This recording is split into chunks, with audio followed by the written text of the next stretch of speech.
10 ദിവസത്തെ കസ്റ്റഡിയാണ് ഇഡി ആവശ്യപ്പെടുന്നത് കോടതിയിൽ. എന്തായാലും കോടതി നടപടികൾ പുരോഗമിക്കുകയാണ്. ഗൗതം, അറസ്റ്റിന്റെ ആവശ്യകത വ്യക്തമാക്കണമെന്നാണ് അരവിന്ദ് കെജ്രിവാളിന്റെ അഭിഭാഷകൻ കോടതിയെ അറിയിച്ചിരിക്കുന്നത്. പക്ഷേ ഇവിടെ ഇഡി നിർണായകമായ തെളിവുകളുണ്ട് എന്നുള്ള വാദഗതികൾ തന്നെയാണ് നിരത്തുന്നത്. ഇത്രയും നാൾ വഴികളിലൊക്കെ മുഖ്യ സൂത്രധാരനായി നിന്നത് അരവിന്ദ് കെജ്രിവാൾ തന്നെയായിരുന്നു. അരവിന്ദ് കെജ്രിവാളിന് പൂർണ്ണ ബോധ്യത്തോടുകൂടിയുള്ള ഒരു അഴിമതി കുംഭകോണം തന്നെയായിരുന്നു ഇത് എന്ന് ഇഡിയും വ്യക്തമാക്കുന്നുണ്ട്. അതായത് തെളിവുകളെല്ലാം കെജ്രിവാളിന് എതിരാണ്, അതും കൃത്യമായ തെളിവുകളുടെ പിൻബലത്തിൽ തന്നെയാണ് ഇഡി വാദിക്കുന്നത് എന്ന് തന്നെയല്ലേ അനുമാനിക്കേണ്ടത്? കൃത്യമായ തെളിവുകളുടെ അടിസ്ഥാനത്തിലാണ് രോഹിണി ഇപ്പോൾ ഈ ഒരു കേസിൽ അരവിന്ദ് കെജ്രിവാളിനെ കസ്റ്റഡിയിലേക്ക് വിടണം എന്ന കോടതിയിൽ എൻഫോഴ്സ്മെന്റ് ഡയറക്ടറേറ്റ് നിലപാട് വ്യക്തമാക്കുന്നത്.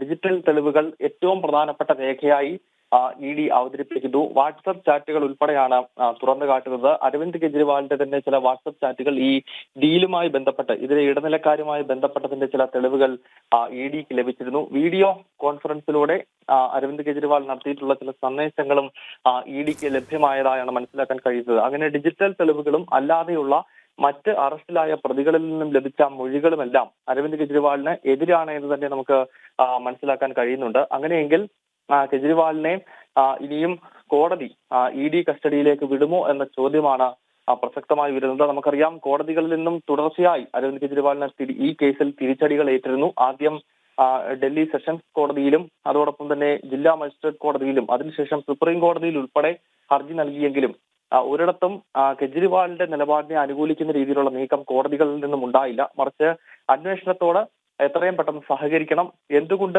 അന്വേഷണ ഏജൻസികളോട് മുഖം തിരിച്ചു നിൽക്കുന്നു എന്ന ചോദ്യമാണ് ഡൽഹി ഹൈക്കോടതിയാണെങ്കിലും മറ്റ് കീഴ്ക്കോടതികളാണെങ്കിലും ഉന്നയിച്ചത്. ഏറ്റവും ഒടുവിൽ ഇന്ന് സുപ്രീം കോടതിയിൽ നിന്നും വലിയ തിരിച്ചടി ആം ആദ്മി പാർട്ടിക്ക് ഏറ്റു. കാരണം ഇഡിയുടെ ഈ അറസ്റ്റ് റദ്ദാക്കണം, അല്ലെങ്കിൽ അടിയന്തരമായി ഇതിൽ ഇടപെടണമെന്ന് ആവശ്യപ്പെട്ടുകൊണ്ട് ആം ആദ്മി പാർട്ടി നൽകിയ പെറ്റീഷൻ അത് ഇന്നലെ അർദ്ധരാത്രിയിൽ തന്നെ അടിയന്തരവാദം കേൾക്കണമെന്നാണ് ആവശ്യപ്പെട്ടത്. പക്ഷേ കോടതി അതിന് തയ്യാറായില്ല. ഇന്നിപ്പോൾ ചീഫ് ജസ്റ്റിസിന്റെ ബെഞ്ച് വാദം കേൾക്കണമെന്ന് പറഞ്ഞു. അതും കോടതി അംഗീകരിച്ചില്ല. ഏറ്റവും ഒടുവിൽ കെ കവിതയോട് കീഴ്ക്കോടതിയിൽ പോയി ഇതുമായി ബന്ധപ്പെട്ട് ജാമ്യാപേക്ഷ തേടൂ എന്ന സുപ്രീം കോടതിയുടെ നിർണായകമായ നീക്കം സ്വയം മനസ്സിലാക്കിയ അരവിന്ദ് കെജ്രിവാളും ആം ആദ്മി പാർട്ടിയും പിന്നീട് സുപ്രീം കോടതിയിൽ സമർപ്പിച്ച പെറ്റീഷൻ വിഡ്രോ ചെയ്യുന്ന ഒരു സാഹചര്യമാണ് ഉണ്ടായത്.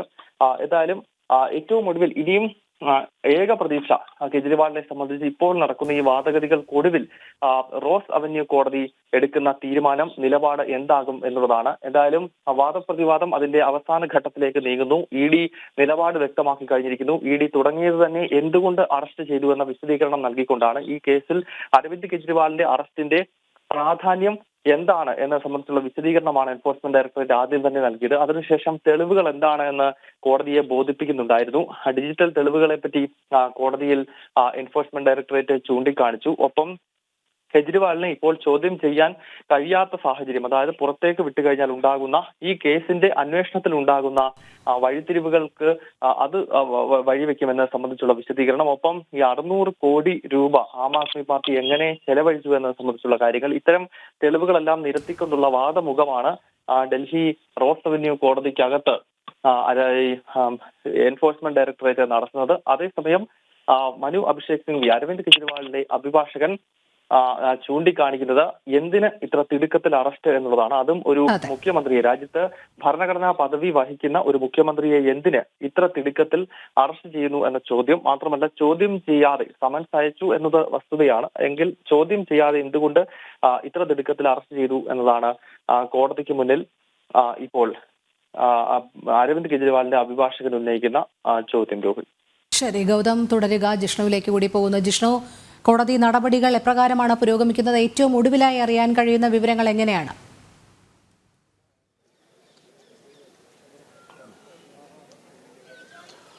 രോഹിണി, കോടതി നടപടികൾ അവസാന ഘട്ടത്തിലേക്ക് എത്തുന്നു എന്നാണ് മനസ്സിലാക്കുന്നത്. മുതിർന്ന അഭിഭാഷകരായ മനു അഭിഷേക് സിംഗ്വിക്കും ചൗധരിക്കും ശേഷം സീനിയർ അഡ്വക്കേറ്റ് ആയിട്ടുള്ള രമേശ് ഗുപ്ത കൂടി തനിക്കും അരവിന്ദ് കെജ്രിവാളിന് വേണ്ടിയും വാദം ഉന്നയിക്കാനുണ്ട് എന്നാണ് കോടതി അറിയിച്ചിട്ടുള്ളത്. എന്നാൽ ഇതിനെ ഇപ്പോൾ അഡീഷണൽ സോളിസിറ്റർ ജനറൽ എതിർത്തിട്ടുണ്ട്. ഇത് മൂന്നാമത്തെ അഭിഭാഷകരാണ് അരവിന്ദ് കെജ്രിവാളിന് വേണ്ടി വാദം ഉന്നയിക്കുന്നത്. ഒരു കേസിൽ ഒരു വ്യക്തിക്ക് വേണ്ടിയും 3 അഭിഭാഷകർ വാദം ഉന്നയിക്കുന്നു. ഇത് മീഡിയയ്ക്ക് മുന്നിലുള്ള ഒരു ഗിമ്മിക്ക് മാത്രമാണ്. യാതൊരു തരത്തിലും വ്യത്യസ്തമായ കാര്യങ്ങളോ അല്ലെങ്കിൽ ഈ കേസിനെ സാധൂകരിക്കുന്ന വാദങ്ങളോ അഭിഭാഷകർ മുൻപോട്ട് വെക്കുന്നില്ല എന്നൊരു വിമർശനം അഡീഷണൽ സോളിസിറ്റർ ജനറൽ ഏതായാലും കോടതിയിൽ ഉന്നയിച്ചിട്ടുണ്ട്. ഇപ്പോൾ മുതിർന്ന അഭിഭാഷകൻ രമേശ് ഗുപ്ത കൂടി അരവിന്ദ് കെജ്രിവാളിന് വേണ്ടിയുള്ള വാദം കോടതിക്ക് മുൻപിലേക്ക് വെക്കുകയാണ്. നേരത്തെ നമ്മൾ സൂചിപ്പിച്ചതുപോലെ എൻഫോഴ്സ്മെന്റ് ഡയറക്ടറേറ്റ് ഉറച്ചു നിൽക്കുന്നത് ഈ കേസിന്റെ മുഖ്യ ആസൂത്രകൻ അരവിന്ദ് കെജ്രിവാളാണ്. അതുകൊണ്ട് ചോദ്യം ചെയ്യലിന് ഹാജരാകാൻ നിരവധി തവണ നോട്ടീസ് നൽകിയിട്ടും അരവിന്ദ് കെജ്രിവാൾ ഹാജരായിട്ടില്ല. പണമിടപാടിൽ അരവിന്ദ് കെജ്രിവാളിന്റെ പങ്ക് വ്യക്തമായി തന്നെ കണ്ടെത്താൻ സാധിച്ചിട്ടുണ്ട്. അതുകൊണ്ട്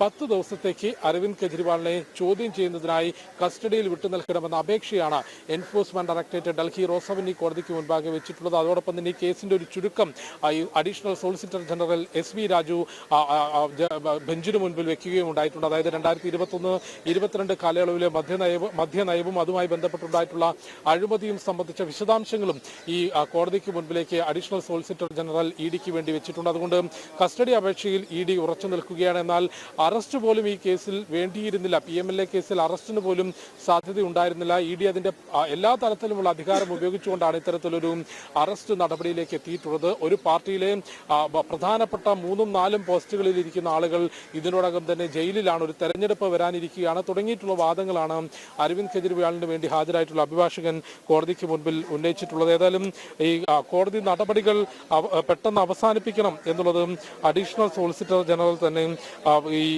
കോടതിയോട് അറിയിച്ചിട്ടുണ്ട്. അതായത് എത്ര അഭിഭാഷകരാണ് ഒരു സമാനമായ കേസിൽ അല്ലെങ്കിൽ ഒരൊറ്റ സിംഗിൾ കേസിൽ ഒരൊറ്റ സിംഗിൾ പേഴ്സണ് വേണ്ടി കോടതിക്കുള്ളിൽ വാദം ഉന്നയിക്കുന്നത് എന്ന ചോദ്യമാണ് അഡീഷണൽ സോളിസിറ്റർ ജനറൽ ഉന്നയിച്ചിട്ടുള്ളത്. ഏതായാലും റോസവന്നി കോടതിയുടെ തീരുമാനം അല്ലെങ്കിൽ ഇടപെടൽ എന്തായിരിക്കും എന്നുള്ളത് ഈ കേസിനെ സംബന്ധിച്ചും മുഖ്യമന്ത്രി അരവിന്ദ് കെജ്രിവാളിനെ സംബന്ധിച്ചും ആം ആദ്മിയെ സംബന്ധിച്ചും ഏറെ നിർണായകമായിരിക്കും. കേസിൽ നേരത്തെ അറസ്റ്റിലായിട്ടുള്ള അരവിന്ദ് കെജ്രിവാൾ മന്ത്രിസഭയിലെ രണ്ടാമനായിരുന്ന ഉപമുഖ്യമന്ത്രിയായിരുന്ന മനീഷ് സിസോദിയ ഇപ്പോഴും ജയിലിലാണുള്ളത്. സഞ്ജയ് സിംഗ് ജയിലിലാണുള്ളത്. ഒപ്പം അടുത്തിടെ അറസ്റ്റിലായിട്ടുള്ള BRS നേതാവ് കവിത എൻഫോഴ്സ്മെന്റ് ഡയറക്ടറേറ്റിന്റെ കസ്റ്റഡിയിലാണ്. കൂടാതെ അറസ്റ്റിലായിട്ടുള്ള വ്യവസായി വിജയ് നായർ എന്നിവരാണ് ഈ കേസിൽ ഇതുവരെ അറസ്റ്റിലായിട്ടുള്ളത്. ഇവരെ ചോദ്യം ചെയ്തതിൽ നിന്നും മുഖ്യമന്ത്രി അരവിന്ദ് കെജ്രിവാൾ ഈ കേസിലുള്ള പങ്കിനെ സംബന്ധിച്ച് വളരെ വ്യക്തമായ മൊഴികൾ ലഭിച്ചിട്ടുണ്ട് എന്നുള്ളത് കൂടി എൻഫോഴ്സ്മെന്റ് ഡയറക്ടറേറ്റ് വ്യക്തമാക്കിയിട്ടുണ്ട്. ഇന്ന് ഈ കോടതി നടപടികൾ പുരോഗമിക്കുമ്പോൾ എൻഫോഴ്സ്മെന്റ് ഡയറക്ടറേറ്റിന്റെ നടപടികൾ പുരോഗമിക്കുമ്പോൾ വലിയ രീതിയിലുള്ള പ്രതിഷേധത്തിന് കൂടി ആം ആദ്മി പ്രവർത്തകർ രാജ്യതലസ്ഥാനത്ത് സാക്ഷ്യം വഹിച്ചിരുന്നു. അതായത്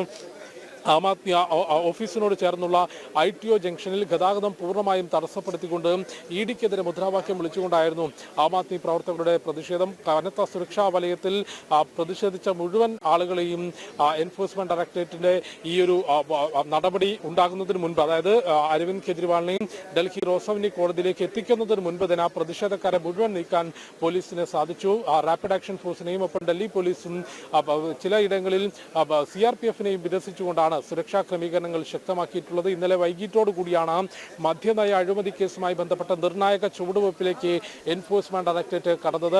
ഡൽഹി മുഖ്യമന്ത്രി അരവിന്ദ് കെജ്രിവാളിന്റെ ഔദ്യോഗിക വസതിയായിട്ടുള്ള സിവിൽ ലൈനിലെത്തി 7 മണിയോടുകൂടി അവിടെ എത്തുകയും ഏകദേശം 9 മണി വരെയുള്ള ചോദ്യം ചെയ്യലിനൊടുവിൽ 9 മണിക്ക് ശേഷം അറസ്റ്റ് മെമ്മോ നൽകിക്കൊണ്ട് അരവിന്ദ് കെജ്രിവാളിന്റെ അറസ്റ്റ് രേഖപ്പെടുത്തുകയുമായിരുന്നു. ഏതായാലും ഇപ്പോഴും ഡൽഹി റോസവന്നി കോടതിയിൽ നടപടികൾ വാദം പുരോഗമിക്കുകയാണ്.